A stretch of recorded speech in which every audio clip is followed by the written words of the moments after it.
ថ្ងៃជូតទឹកយ៉ាងត្រូវជាថ្ងៃទី8ខែមេសាឆ្នាំដែលល្អប្រសើរមានឆ្នាំឆ្លូវរោងហើយនឹងវោក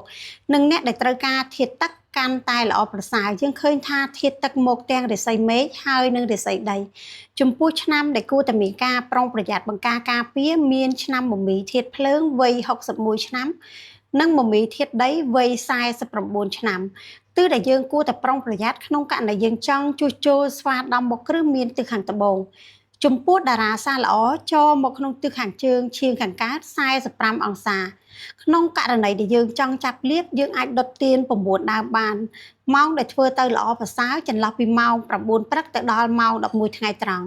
ចំពោះការដុតទៀនសូមថែរក្សាភ្លើងទៀនដោយការទទួលខុសត្រូវនៅថ្ងៃនេះផ្ទាល់យើងឃើញថាមានធម៌ពលល្អប្រសើរដែលជាថ្ងៃជោគជ័យគ្រប់កិច្ចការងារសំខាន់យើងអាចចាប់ផ្ដើមនិងប្រព្រឹត្តទៅបានល្អប្រសើរលើកលែងតែចំពោះការបុកគ្រឹះសាងសង់ការផ្លាស់ប្ដូរទីលំនៅត្រូវបានហាមឃាត់ចំពោះការធ្វើដំណើរគួរមានការយកចិត្តទុកដាក់និងប្រុងប្រយ័ត្នខ្ពស់ជូនពរសំណាងល្អ